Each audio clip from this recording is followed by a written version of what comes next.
Euzu billahi mineşşeytanirracim. Bismillahirrahmanirrahim.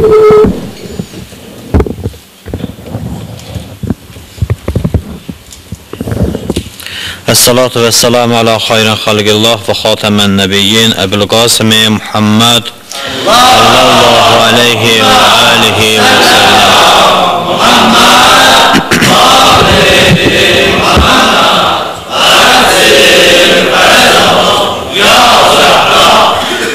Dərsimiz əqaid dərsidir. Bir sıra mətləblərdən sonra ta gəlib çıxmışıq Allah Taala'nın zatı və feili sifətlərinə və əvvəldə də qeyd elədik ki, Allah Taala'nın zatı və feili sifətlərində heç bir fərq yoxdur. Fərq yalnız biz insanlara görədir. Yəni Allah Taala'nın bütün sifətləri eyni, zat-ı əqdəsin özüdür. Yəni belə deyil ki, bir Allah var, ona müəyyən sifətlər ariz olub, əlavə olub. Xeyr. Bir Allah Taala necə ki başa düşürük, bütün sifətlər də onunla birlikdə, bütövlükdə başa düşülür. Allah Taala'nın zatı sifəti deyəndə nə başa düşülür? Allah Taala'nın zatı sifəti deyəndə əvvəla bunu başa düşürük ki, orada feil başa düşülmür. Hansı sifətdə ki, feil başa düşülmür, alimlərimiz onu zatı sifət qərar verib. Amma yenə də deyirəm, istər o sifətdən feil başa düşülsün, istərsə də zat başa düşülsün, hamısı eyni məfhuma, eyni məsələyə işarə edir. Allah Taala'nın zatı sifətlərindən biri qeyd elədiyi həyatdır. Həyat iki növdür, biri biz başa düşdüyümüz həyat, biri də mütləq həyat. Mütləq həyat mücərrədata aiddir. Biz aləmdə gördüyümüz bütün həyatlar hamısı daim dəyişməkdədir. Yəni, əgər elə məsəl üçün insanın özünü götürək, insan daim inkişafdadır və daim dəyişməkdədir. Yəni, bu o deməkdir ki, bir dəqiqə bundan öncəki bədən artıq ölüb, yeni bir bədən vücuda gəlib. Yəni, daim dəyişmək o deməkdir. Necə ki, məsələn, mən bu vərəyi çevirirəm, sonra bu birisi, bu o deməkdir ki, o biri vərək getdi, bu biri vərək onun yerinə gəldi. Yəni, aləm daim dəyişməkdədir. Mümkündür bu dəyişməkliyi biz görək, mümkündür görməyək.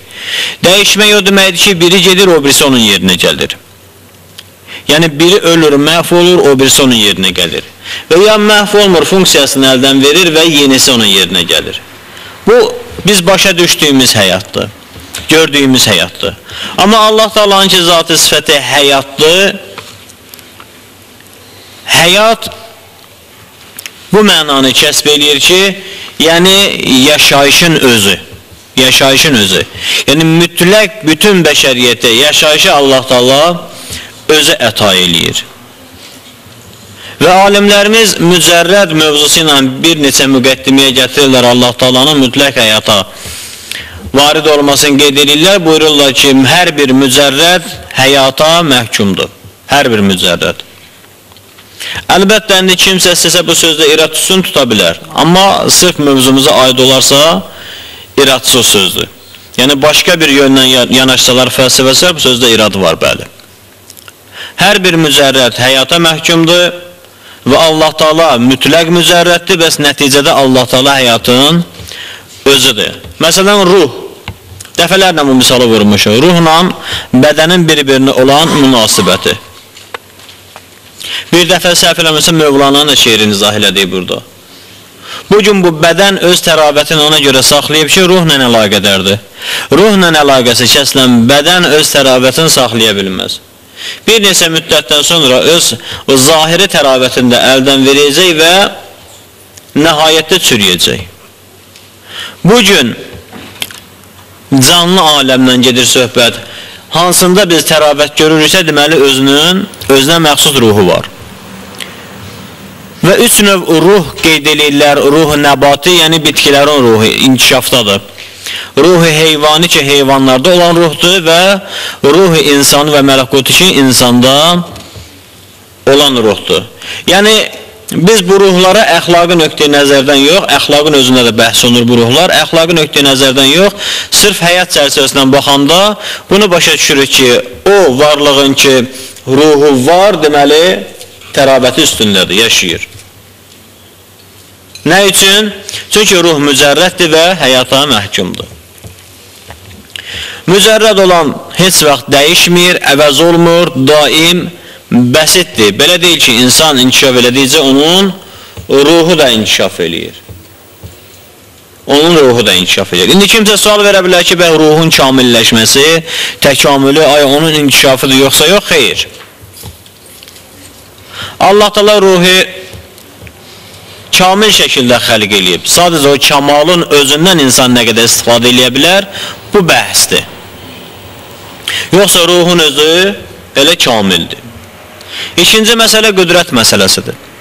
Zati sifətlərdən qüdrətdir və onu da qeyd elədik keçən mövzularımızda ki, Allah Taala'nın qüdrəti deyəndə nə başa düşürük? Allah Taala'nın qüdrəti deyəndə bunu başa düşürük ki, Allah Taala Quran-ı Kərim dəfələrlə kulli şeyin qədir ayəsini gətirir, hər bir şeyə qadirdir. Hər bir şeyə qadirdir və onun qüdrəti dünya qüdrəti ilə müqayisə olunmazdır. Əgər müqayisə olunsa şirk olar. Əgər müqayisə olunsa şirk olar. Çünki dünyada hər bir məsələnin özünə görə öz çəkisi var. Bəzi məsələlər daha çox enerji istəyir, bəzi məsələlər az enerji istəyir. Amma Allah Taala üçün bunun fərqi yoxdur. Allah Taala istər qarışqa xəlq eləsin, istər dağı xəlq eləsin, istər fili bir kəlmədən kun fəyakun kəlməsindən istifadə eləyir və ikinci fərqi də budur ki, Allah Taala'nın zatında heç bir dəyişiklik baş vermir. Məsələn, mən bu vərəyi çevirmək üçün əlimi dəbərdirəm, ələ ehtiyacım var.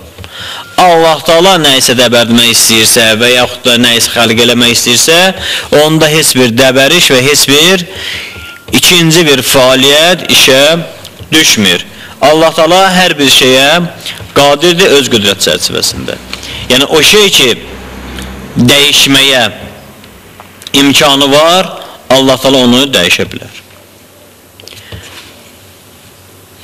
Və elm sifətini keçən dəfə də qeyd elədik, izah elədik. Allah Taala'nın elmi mütləqdir və Allah Taala hər bir şeyi biləndir, əzəli və əbədidir. Əzəliyyət və əbədiyyət üstə gəlmək elm, yəni bu o deməkdir ki, Allah Taala həm zahiri bilir, həm batini bilir. Elə bir şey yoxdur ki, Allah Taala'ya o məsələ qaranlıq olsun. Ola bilsin bu sözlər bizə biraz çətin gəlsin, çünki mən asfaltdan kim keçir görmək üçün gərək çıxan məsciddən xaricə, amma bu ona görədir ki, mən də maddiyəm, divar da maddidir və mənə imkan vermir maddinin o biri tərəfini görüm. Amma Allah Taala hakimdir bu dünyaya.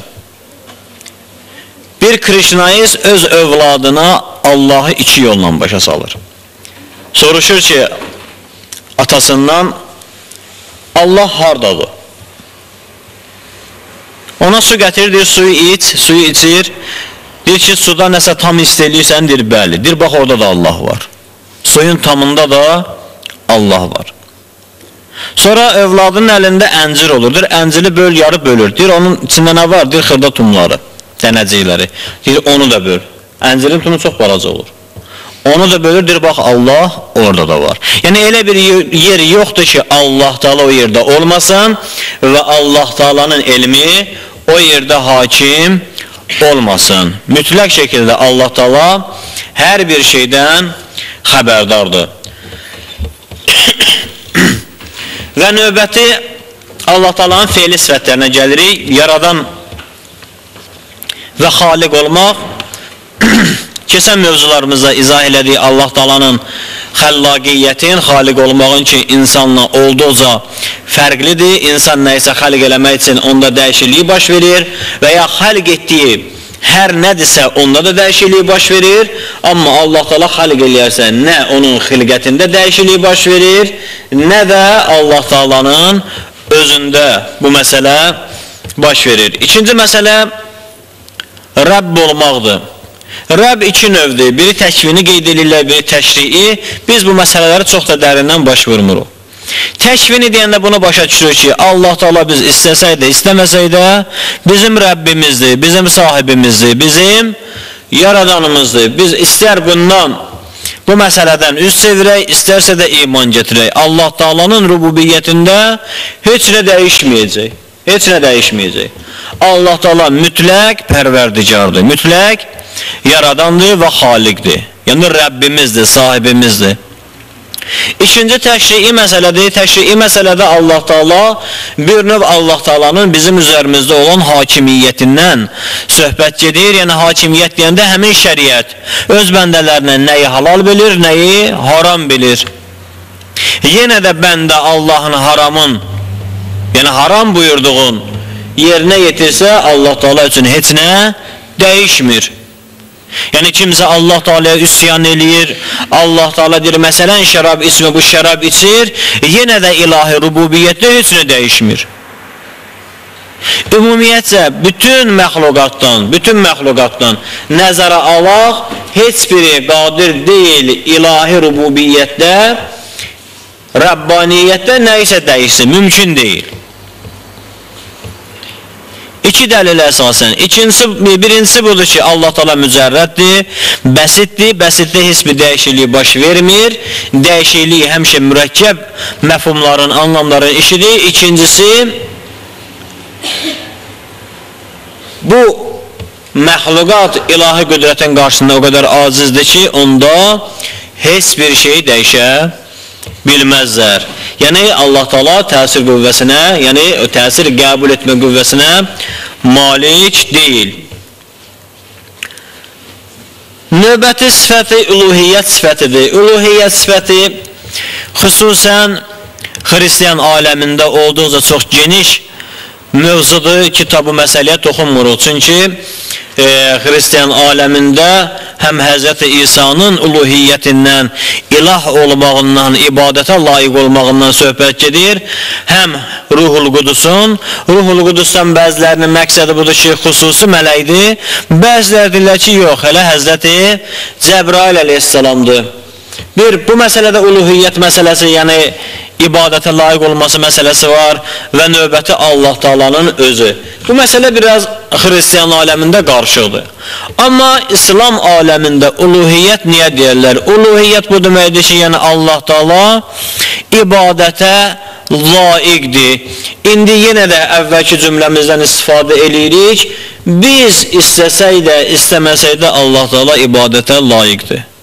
Biz ibadət eləsək də, eləməsək də Allah Taala ibadətə layiqdir. Həzrət Əli əleyhissalam buyurdu ki, əgər Allah Taala insanlara 5 vaxt namaz qılmağı vacib buyurmasaydı, mən yenə də ibadət eləyəcəkdim. Çünki mənim mərifətim buna yol verməzdi. Allah Taala'nı ki, mən o mərifətlə tanıyıram, Allah Taala ibadəti bizə vacib buyurmasa da, mən özüm görürəm ki, o ibadətə layiqdir. Yəni kimsə ibadət eləmirsə, kimsə ibadətin təxirə salırsa, bu ilahi uluhiyyətdə heç nəyə əvəz eləmir. Heç nəyə əvəz eləmir. Bəziləri minnətlə 40 yaşı gözləyir, bəziləri minnətlə övladının sünnət toyunu gözləyir, bəziləri minnətlə böyük toy gözləyir və s. və l-axır. Allah Teala da həmişə xeyir iş nəsib eləsin, amma bu ilahi uluhiyyətdə heç nəyə dəyişmir. İstər 40 yaşında tövbə elə, istər heç əvvəl bir gündən təklifə gələn müddətdən ibadət elə, istər də ibadət eləmə, həqiqi uluhiyyət əvəz olunmazdır. Amma hər kəs ki ibadət eləyir, o uluhiyyətə yaxınlaşır və günü-gündən mərifət tapdıqca həqiqətən üns tapır, dostlaşır həmin uluhiyyətlə. Alimlərdən birinin çoxdanki bir söhbətdir. Belə bir misalı var ki, sual olunur ki, necə olurdu ki, Veysel Qarani da deyirlər, sübhəcən səcdədə qalırdı. Axı, bu nə deyirdi, yorulmurdu. Bir dənə gözəl misal vurur. Deyir, məsələn, yol gedirsən, yol gedəndə oturursan, məsələn, avtobusda bir nəfərin yanında, ondan tanış olursan. Düşürsən aşağı, məsələn, o da xoş əxlaq insan olur və s. və l-axır. Bir stəkan çay içəndən sonra o götürür, məsələn, çayın pulunu verir, sən ona adres verirsən, o sana adres verir. Özü adres məsələsi qabağı idi. İndi Facebook adresi, adnaklastik adresi, telefon nömrəsi, belə şeyləri verirsən, daha da yaxından dost olursan. Və nəhayət, məsələn, biri Göyçaydandır, biri Bakıdandır. Bu Bakılının yolu düşür Göyçaya, gedir. Dostu bəs deyib ki, gələndə mənə zəng eləyərsən, xəcalətündən çıxacam və sər və laxır. Bəli, qarşılayır, gözəl otururlar, çay içirlər və ya çörək yiyirlər. İndi bunlar nə söhbət eləsin, bunların nə dostluq olub ki, nə də söhbət eləsin. Ya gündəmdə hansısa əlil özün yandırmalıdır ki, oturub ondan danışmalıdır, oradan da keçməlidirlər, hakimiyyətin zülmünə başlamalıdır, bu zülmdən danışmalı, aktual mövzudur da. Ya da nəsə olmalıdır, məsələn, kimsə hansısa deputat məsələn mandat satmalıdır, mandat almalıdır.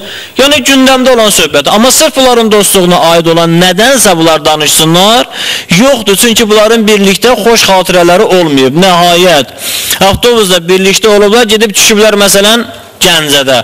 3 saatlıq dostluqdan, 3 saatlıq belə də yoldaşlıqdan nə xatir olacaq, nə də danışacaqlar. Mən belə dostlar görmüşəm, yəni illərlə də bir yerdə otursalar, söhbət eləsələr, söhbətləri qurtarmaz, sözləri qurtarmaz.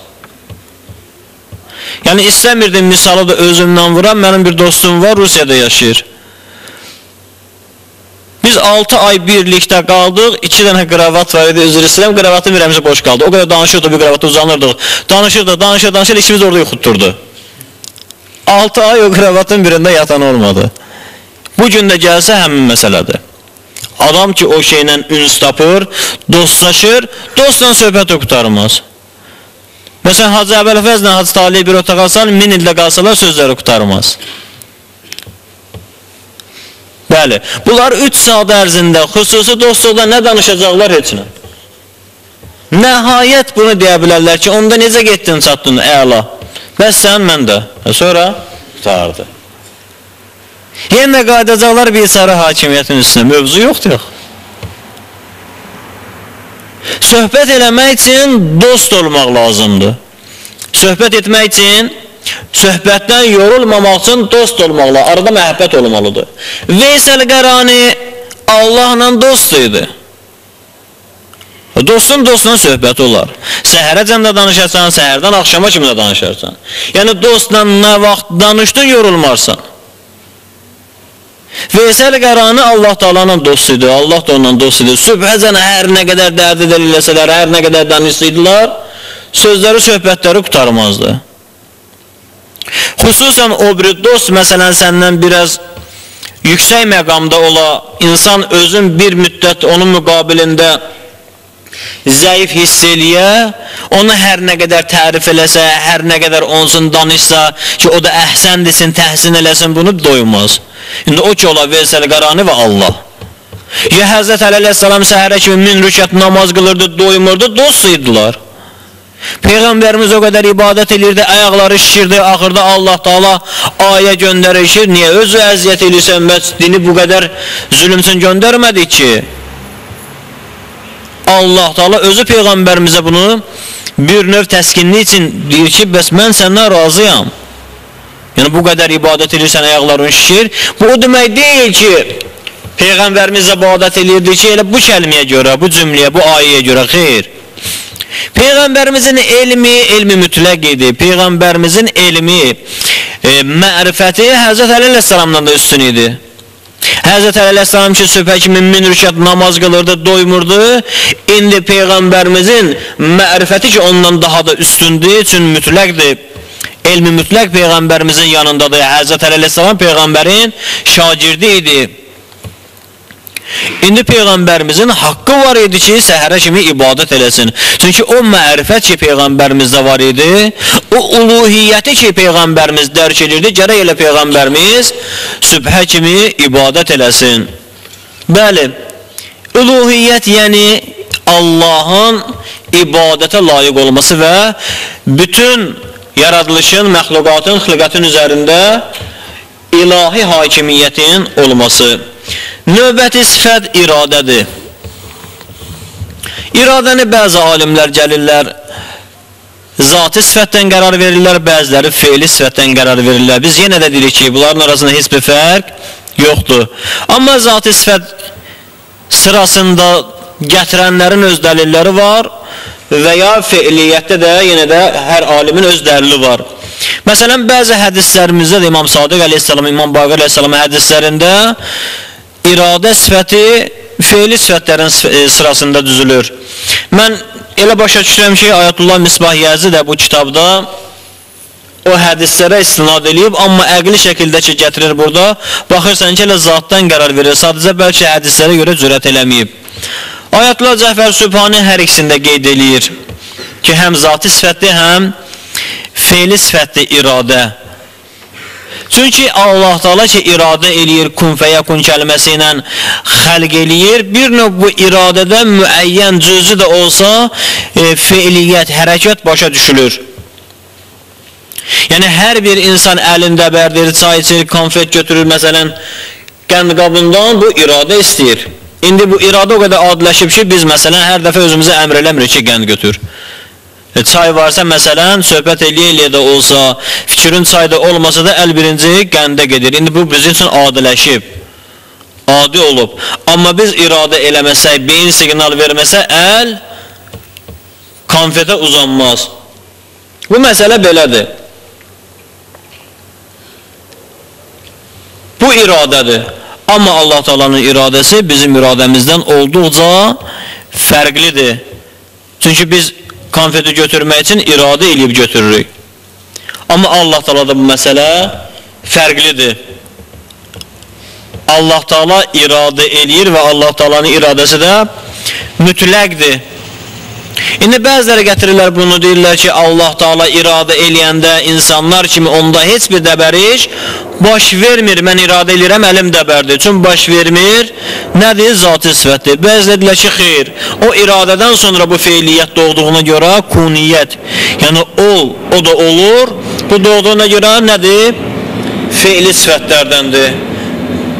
Amma bunu bilək ki, iradə sifəti Allah Teala'nın ya zati sifətidir, ya feili. Amma axır ki, iradə Allah Teala'nın məşhur sifətlərindən biridir. Növbəti sifəti hikmət sifətidir. Hikmət sifəti deyəndə nə başa düşürük? Hikmət sifəti deyəndə bu o deməkdir ki, Allah Teala həkimdir. Bəzən də Quran-ı Kərimdə ayələrin həkim o xəbir və yaxud da digər sözlərlə, sifətlərlə Allah Teala məth olunur. Həkim, yəni hikmət sahibi bu o deməkdir ki, Allah Teala behudə, yəni səbəbsiz, əbəs yerə heç nə xəlq eləməyib. Əgər bu günlər biz məsələn hansısa məxluqata baxırıq, məxluqatdan birinə baxırıq məsələn, milçəyə baxırıq, nə bilim, nəyəsə baxırıq, nəsə başa düşmürük, faydasını bilmirik ki, Allah Teala bunu niyə xəlq eləyib. Bizim etiraz haqqımız yoxdur.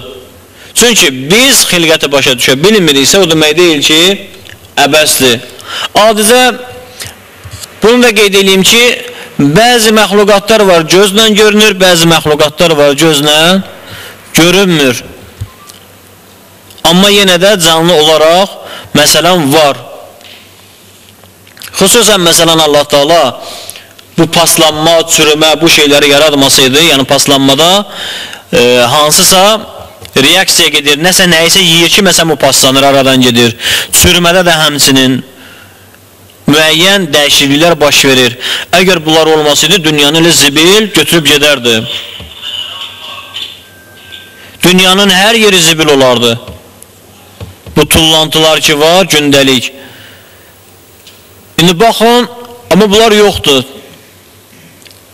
İndi bəzilərin qarışqalar daşıyır, bəzilərin milçəklər daşıyır, bəziləri öz-özünə çürüyür və s. və l. Yəni bu o demək deyil ki, aləmdə baş verən hər nə varsa, hansısa məxluqatı biz görürük, nəyəsə başa düşmürsə, o demək deyil ki, əbəsdir. Əksinə, biz gərək elmimizi, biz gərək mərifətimizi artıraq. İndi bəlkə biri artıran nəyəsə yenə də başa düşməyə, yenə də həmin məsələnin bihudə xalq olmasına dəlalət eləməz. Mən bu yaxınlarda təfsirə baxırdım bu ayəyə ki, mə xalaqtu insi vəl cinni illə liya'budun, cinləri və insanları yaratmadan məgərin ki, ibadəti üçün bu məhfum və məntuq bir mövzusu var. Xüsusən usulda bunu bəhs edirlər. Bu ayənin hər iki tərəfin o təfsirdə gətirmişdi. Bu gətirmişdi, o deyirdi ki, bu ayənin zahiri bundan ibarətdir ki, Allah Teala Allah Taala cinləri və insanları yaradıb və onlara təklif qoyub və onlara ixtiyar və iradə verib ki, bunlar ibadət əhli olsunlar. Yəni bunları xəlq eləməkdən məqsədi ibadətdir, ibadəti də vacib buyurmaqdan məqsəd kamaldır, yenə də insanın özünə xidmətdir. Deyir, bu ayənin ikinci məsələsi, yəni başa düşülən məsələsi də budur ki, əgər bu iki məxluqu yalnız və yalnız ibadət üçün yaradıbsa, deməli, bəşəriyyətdə gözümüz görən hər nə qədər aləmdə yaradılış var, bunlar da insana xidmətçi yaradılıb. Çünki bu dünyada iki əsil var bu ayənin zahirinə əsasən, iki əsil var. Biri insandır, biri də cin. Ki, nə inirlər bunlar? Bunlar ibadət edirlər Allaha. Yəni, ibadət üçün xəlq olunublar. Bunlar ki, ibadət üçün xəlq olunublar, deməli, bu aləmdə hər nə varsa, bunların sağlamlığın, yaşayışın, həyatın təmin edir. Məsələn, adicə bu nəlbəkini nə üçün xəlq ediblər? Bu istəkanı bunun içinə qoymaq üçün. Əgər bu istəkan olmasın, nəlbəki xəlq olardı, xeyr. Yəni, biz onu yaradardıq, mənası olmazdı. Biz istəkanı yaradmışıq, yəni düzəltmişik, istehsal eləmişik ki, içində su içək və ya çay içək. Düzdür, bu üçündür. Bəs bu da sırf xidmət edir nəyə? Həmin bu istəkana. Əgər Allah Taala bütün məxluqatı xəlq eləyib və bunun içərisində yalnız ikisini əsas tutursa, bu o deməkdir ki, digərlərin də bu iki nəfərə xidmətçi qərar verib. Adicə son vaxtlar məsələn elmində inkişaf edib, gedirlər meşələrdə qalırlar, səhralarda qalırlar, heyvanların həyatını öyrənirlər, bitkilərin həyatını öyrənirlər. Bunların hamısının bir nəticəsi var, yəni əsas nəticəsi var. Əsas nəticə də bundan ibarətdir ki, məsələn, filan ağacın oksigenə filan qədər xeyri var. Filan, məsələn, meyvənin zahiri yeməli olmasa da filan şualanmanın qabağını alır. Filan heyvanın filan məsələyə, filan heyvanın filan... Hamısı təbiətə xidmət edir də bunların. Hamısı təbiətin qalması üçün, yaşaması üçün xidmət edirlər. İndi yaxşı, bu təbiət nə üçündür? Təbiətdə kim yaşayır və kimdən məsuliyyət tələb olunur? İnsandan. Vəssalam. Deməli, aləmdə hər nə varsa insana xidmət edir. Amma insan bir ömür sürür, bir dəfə qayıdıb öz həqiqi Rəbbinə, sahibinə, pərverdigarına çox sağ ol demir.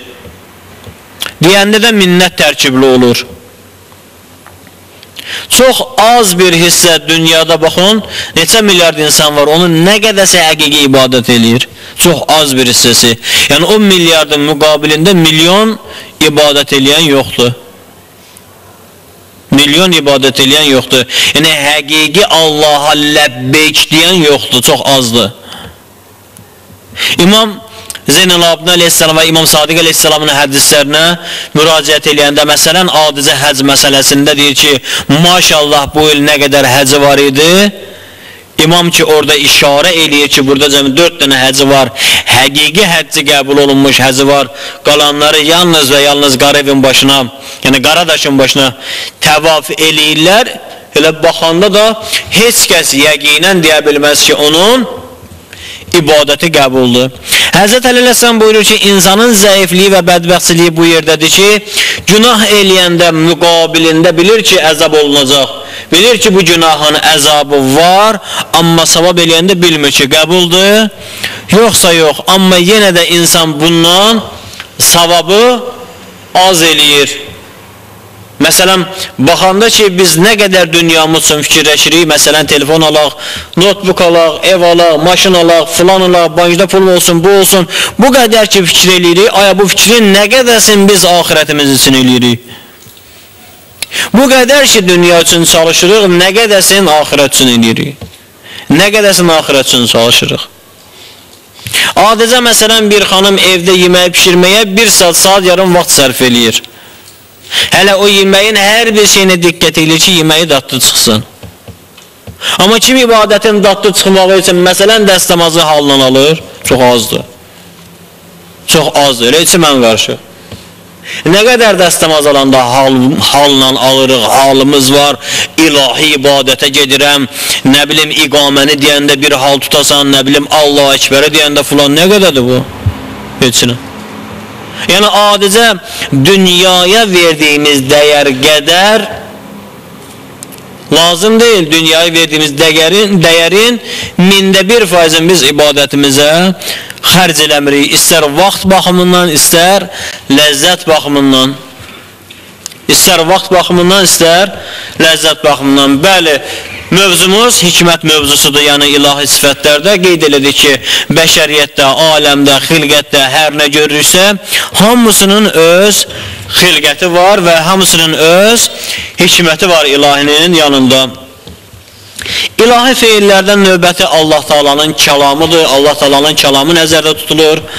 Allah Taala'nın kəlamı deyəndə, selamun aleyküm və rəhmətullah. Allah Taala'nın kəlamı deyəndə, bu o demək deyil ki, Allah Taala danışır və danışanda səsdən ehtiyacı var, ağızdan ehtiyacı var, dildən ehtiyacı var, səs tellərindən ehtiyacı var. Xeyr. Kəlamullah deyəndə Quran-ı Kərim nəzərdə tutulur, Allahın kəlamı. Birbaşa Allah Taala danışdığı peyğəmbərlərdən əsas məşhuru Həzrəti Musadır. Musa Kəlimullah ki deyirlər, yəni Allah Taala ilə danışıb. Amma bu o demək deyil ki, Allah Taaladan birbaşa xaric olan müstəqim bir səsi Həzrəti Musa eşidib. Xeyr, belə bir şey yoxdur. Allah Taala Həzrəti Musa ilə danışmaq üçün müəyyən bir vasitədən istifadə eləməlidir. Məsələn, bəzi peyğəmbərlərin vasitəsi Həzrəti Cəbraildir, vəhy mələyidir, ilham və s. və l. Həzrəti Musa ilə ki Allah Taala birbaşa danışıb, bu o deməkdir ki, Allah Taala səs xəlq eləyib. Öz məqsədin Həzrəti Musaya çatdıracağı sözü xəlq eləyib. İndi bu xəlq eləyib, bu səs hansısa tərəfdən Həzrəti Musaya gəlib çatmalıdır. Bu ki səsli hansı cəhətdən gəlib Həzrəti Musaya çatmalıdır? Çünki Həzrəti Musa özü maddədir, yəni bir maddi bir insandır, cisimdir və müəyyən bir cəbhədə durub, müəyyən bir səmtdə durub ki, hansısa səmtdən səs ona çatmalıdır. Budur ki, Həzrəti Musa ağacla üz-üzə dururdu, Allah Taala səsi xəlq eləyirdi, səs ağacdan gəlirdi. Yəni burada qeyri-adi bir şey yoxdur. Qeyri-adi bir şey yoxdur. Allah Taala səsi xəlq edir, səs də ağızdan gəlir. Belə deyil ki, Allah Taala birbaşa Həzrəti Musa ilə danışırdı. Amma bəhs budur ki, Allah Taala Quran-ı Kərimdə buyurur ki, Səmiul Bəsir, eşidəndir və görəndir və ya danışandır. Məqsədlərimizin heç biri gəlib buna çıxmasın. Allah Taala'nın gözü var, Allah Taala'nın qulağı var, Allah Taala'nın dili var və s. və l. Biz insanlar üçün maddi eşitmək üçün müəyyən bir dalğaya və müəyyən bir məsafəyə ehtiyacımız var. Amma Allah Taala mücərrəd olduğu üçün heç bir şeyə ehtiyacı yoxdur. Heç bir vasitəyə ehtiyacı yoxdur. Nə eşitmək üçün, nə danışmaq üçün, nə görmək üçün və s. İndi Allah Taala'nın ki, kəlamı nədir? Mübarək Quran-ı Kərim və növbəti sifəti sidqdir. Sidqlə kəlamı axırda ikisini bir yerdə gətiriblər ki, yəni Allah Taala'nın kəlamı heç vaxt müzakirə obyekti ola bilməz. Allah Taala'nın kəlamı birbaşa qəbul olunandır. Allah Taala'nın nəhyi də, əmri də hamısı birbaşa qəbul olunandır. Məsələn, insan təfəkkür eləyə bilər Allah Taala'nın kəlamının üzərində. Amma təfəkkürün şərti budur ki, birbaşa onu qəbul eləyə və həmin məqbuliyyətin üzərində fikirləşə. Nəinki bunun üzərində fikirləşə ki, Allah Taala düzdür və ya səhvdir. Buna insanın haqqı yoxdur. Nəinki insanın heç kəsin haqqı yoxdur. Nəuzubillah, Allah Taala yalan danışmır ki, durasan həmin məsələn Allah Taala'nın kəlamı müzakirə obyektinə çevirəsən, müzakirəyə qoyasan, deyəsən ki, ayə görəsən Allah Taala bunu düz deyib, yoxsa yox. Allah Taala'nın kəlamı birbaşa qəbul olunandır. Amma bizim müzakirəmiz məsələnin həlli üzərində olmalıdır. Bizim müzakirəmiz, bizim təfəkkürümüz, bizim təfsirimiz məsələni başa düşmək üçün daha geniş şəkildə yanaşmaq üçündür. Nəinki məsələnin düzlüyündə, kəlamın düzlüyündə və ya səhvliyində biz müzakirə aparaq. Əgər kimsə bu fikrə düşsə ki, Allah Taala filan məsələni görəsən düz deyib yoxsa səhv, bu o deməkdir ki, ya Allah Taalanı nəuzubillah yalancı bilir ki, yalancıdan Allah olmaz, ya da ki, Allah nədir hələ başa düşməyib. Çünki başa düşsə, bu məsələlər, bu suallar, bu şübhələr o insanın zehninə gəlməz. Esselamu aleykum və rəhmətullahi və bərəkatuhu. Salavat Peyğəmbər zamanı. Allahümmə sələ